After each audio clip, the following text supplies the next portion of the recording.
안녕하세요, 한창 변호사입니다. 오늘은 상대방 서면 보고 스트레스 받지 마세요가 주제입니다. 이혼 소송은 기본적으로 부부간의 소송이고, 또 상대방의 그 잘못을 지적하는 부분, 또 상대방의 작은 잘못을 좀 크게 확대해 가지고 기재하는 이런 요인이 조금 있기 때문에 그것을 정말로 곱씹으면서 계속 그런 걸 읽어보시면서 더 화내하시는 분들이 있어요. 근데 이제 꼭 그러실 필요는 없다는 말씀을 드리고, 왜 그런지에 대해서 조금 설명을 드리고자 합니다. 첫 번째, 우리나라 민법상 이혼을 하려면 이제 상대방이 귀책 사유를 입증해 가지고 넣어야 돼요. 요건적으로. 이걸 유책주의라고 합니다. 그러니까 이제 이혼을 그냥 이제 서구에서는 그냥 누가 귀책성이 있든 없든 양쪽 다 귀책성이 없어도 그냥 자유롭게 내가 이혼하고 싶으면 그냥 이혼이 되는 거예요. 상대방이 협의에 동의를 안 해줘도 그냥 이혼이 되는 거예요. 근데 우리나라는 상대방의 동의를 얻어가지고 협의 이혼을 하든지, 상대방의 동의를 안 해준다면 그 이혼을 하고 싶은 쪽에서 상대방의 귀책성을 입증을 해야 되잖아요.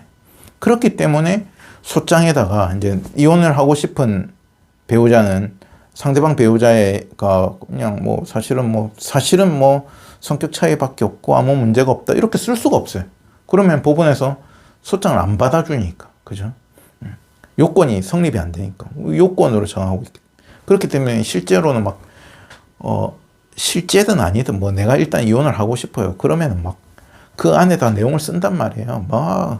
상대방이 예를 들어서 그 작은 거를 크게 만들어 가지고 상대방은 예를 들어서 한 번 안 씻은 걸 두고 계속 안 씻어서 몸에서 냄새가 나고 도저히 같이 못 살겠다, 내지는 한 번 열받아서 욕 한마디 한 걸 가지고 계속 욕을 하고 욕도 엄청 심하게 하고 온갖 이런 것들을 부풀려 가지고 쓰고 어떻게든 증거라도 만들어 넣으려고 사실항해서라도 받아서 내려고 하고, 이제 형식적으로 귀책주의를 취하고 있기 때문에 소장에서 그런 부분이 있어요. 그냥 상대방을 그런 거랑 상관없이 그냥 비난하거나 공격할 목적으로 쓰는 사람도 물론 있겠지만, 기본적으로는 그런 형식적 요건 때문에 그렇게 이제 상대방을 비난하는 글을 쓰는 경우가 있다.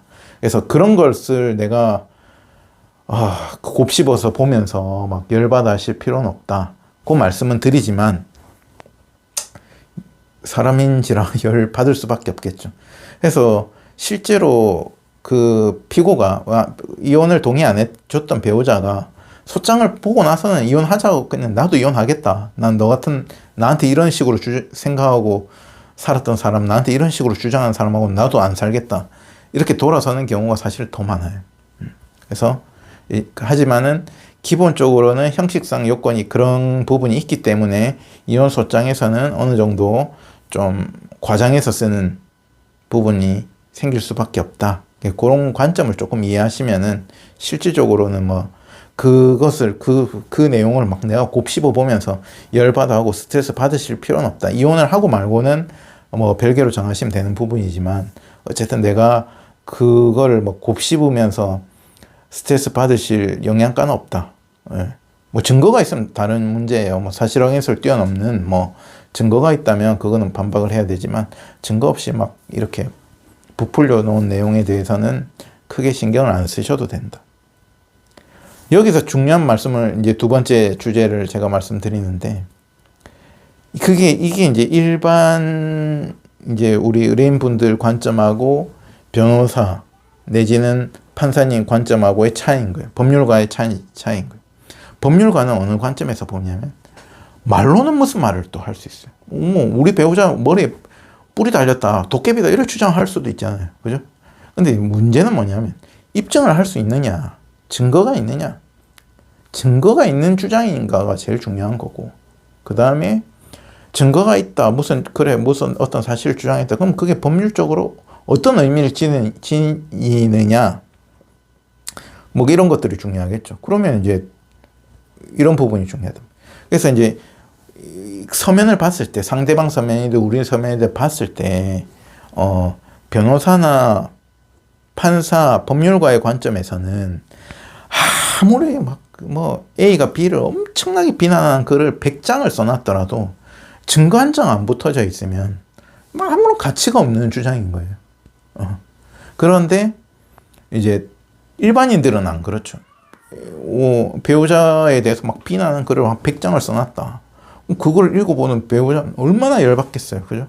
그리고 뭐 이게 사실이 아니고 저게 사실이 아니고 이게 거짓말이고 이건 요만한 걸 부풀려고 막 변명을 하고 싶으시겠죠. 근데 다 필요가 없어요. 그냥 아무런 증거 없는 소리 좀 하지 말고 소설 지어내지 말고 다 거짓말이다. 이렇게 한마디만 해버리면 되는 부분이지 상대방이 막 100장을 써놓은 뭐 과장해서입니다. 100장을 써놓은 나에 대한 비난하는 내용을 일일이 그게 옳고 그렇고 실제로는 이랬고 저랬고 변명할 필요가 있을까요? 없을까요? 없어요. 없어요. 그리고 그걸 곱씹으면서 내가 열받아 봐야 나만 손해다. 그죠? 나만 손해다. 그런 관점을 좀 이해하셨으면 좋겠고 이제 소송을 진행하면서 제가 조금 많이 부딪히는 부분이 어떤 부분이 있냐면 이런 거예요. 우리는 증거가 있어요. 우리는 상대방 배우자가 바람을 폈다는 증거가 명확하게 있어요. 그래서 우리가 소장에서 그 증거를 첨부하고 바람을 폈다. 그러니까 위자료를 내놔라 이렇게 청구를 했어요. 근데 상대방은 자기가 불리하잖아요. 증거에서 바람 폈다는 증거 딱 잡혔고 그 상대방은 바람 안 폈고 뭐 의부증이고 뭐부터 시작해가지고 그 다음에는 시선을 돌리려고 해요. 부정행 자기의 그 바람핀 이야기 빼놓고 막 우리 쪽 의뢰인이 뭐를 잘못했고 뭐 돈을 흥청망청 썼고 뭐를 했고 온갖 소리를 다 증거도 없는 이야기를 막 늘어놓기 시작합니다. 이게 잘 보세요. 우리가 원고라고 칠게요. 원고면은 증거가 충분해. 메인 핵심적인 증거, 핵심 주장이 명확하고 그 효과가 명확해요. 상대방은 증거가 없고 그냥 우리를 비난하는 글로 가득 차 있어. 그러면 이게 어떤 거냐면 A는 B가 바람을 폈다 증거 딱 냈어요. 그럼 B는 나 바람 안 폈다 변명하면서 A가 이거 100가지를 잘못했다 이러면 증거 없는 주장을 해요. 그 100가지를 일일이 반박하고 있으면은 상대방 수에 말린 거예요. 그죠? 아무리 판사라도 그래요. 나중에는 뭐 바람 폈다는 내용은 없고 1, 2, 3, 4, 5, 6, 7, 8, 9, 10까지로 생각할게요. B가 A를 허위로 공격한 게 1, 2, 3, 4, 5, 6, 7, 8, 9, 10이에요. 그거를 다 거짓말이고 증거도 없는 소리 하지 마라. 증거 있으면 내라. 이렇게 일축해야 되는데 그거를 1의 상황에서는 실제로는 이랬고 2의 상황에서는 실제로는 이랬고 하면서 막 섞여 들어가죠. 그럼 나중에 막 계속 또 이쪽에서 그 부분을 또 재반박하고 막 이러면 어떻게 돼요? 서면이 엄청나게 늘어나면서 판사 봤을 때는 A가 제일 처음에 주장했던 부정행위 증거는 원 오브 댐이 된 거예요. 11가지 중에 한 가지 주장이 된 거고 나머지 10가지 주장이 정당하냐 아니냐 이러고 있다니까요. 증거도 없는데 이 말린 거예요. 상대수에 말린 거예요. 증거가 없기 때문에 다른 지엽적인 방향을 우리도 그걸 변명하다 보면 어떻게 돼요?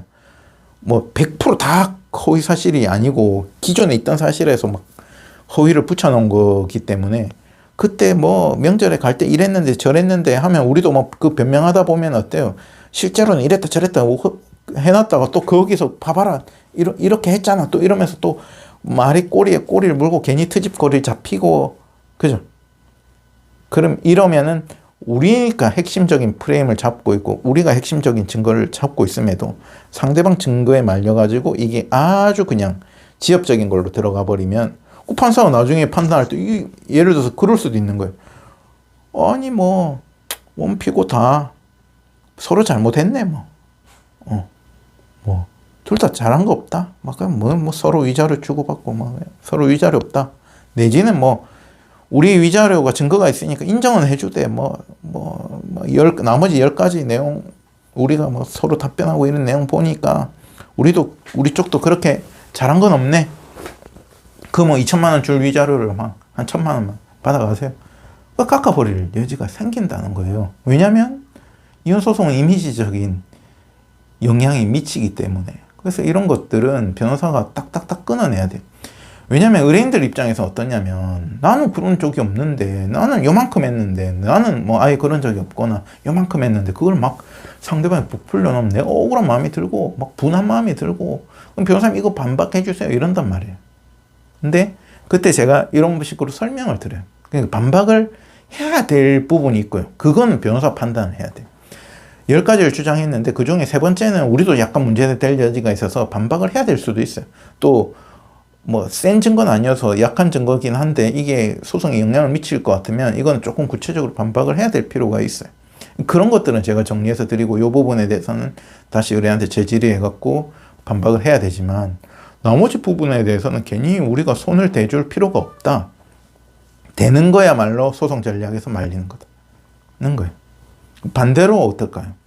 우리 의뢰인 증거가 없어.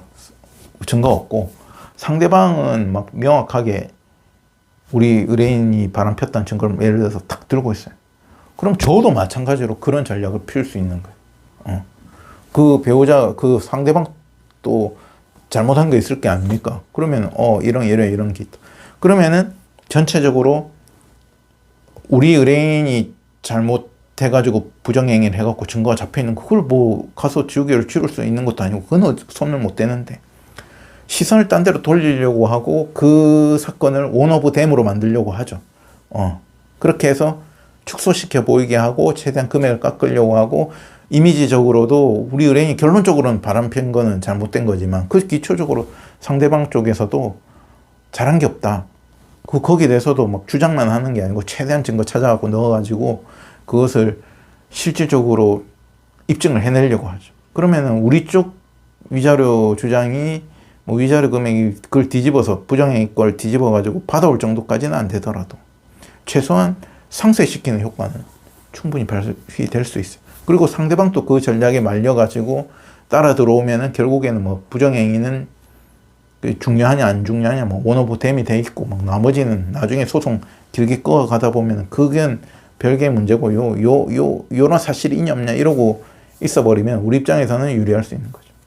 하기 때문에 너무 이 소송이라는 것은 결국에는 판단하는 주체들은 다 이성적이란 판사든 변호사든 뭐 법률가 입장에서는 법원에서 이루어지는 거잖아요. 소송은 그 주체들은 다 이성적인데 당사자들이 너무 이걸 감정적으로 받아들이시면 본인도 그 과정에서 힘드시고 그 다음에 그거를 막 일일이 반박해달라고 하시면 그렇게 설명을 드렸는데도 반박해달라고 하시면 제가 다 반박은 해드려요. 하지만 그 반박을 해드리면서도 우리가 프레임 정리를 잘 하거든요. 그러니까 이거는 이 사건은 이 핵심적인 게 이게 답니다로 계속 강조를 하면서 부차적으로 넣으려고 노력을 해요. 그 제일 핵심적인 거를 안 잃어버리려고. 하지만은 의미 없는 이야기다. 그러니까 우리가 전략에 말려 있다. 근데 내가 감정적으로 휘둘리면은 그게 나한테 결코 이성적인 도움이 안 된다는 것을 알고 변호사는 어쨌든 무조건 의뢰인 편이잖아요. 그렇기 때문에 변호사가 뭐 다른 편을 들 이유가 없잖아요. 그러니까 변호사 믿을 수 있는 변호사를 내가 선임을 했다 하면 변호사랑 논의해서 변호사가 우리가 그렇죠. 의사가 제발 살 빼고 약 먹으세요 하면은 그렇게 해야 되듯이 그게 잘 안 되시더라도 좀 최대한 변호사랑 협의해가지고 그런 방향으로 맞춰 나가면은 제가 봤을 때는 소송 결과가 제일 좋은 경우가 많아요. 오늘은 여기까지입니다.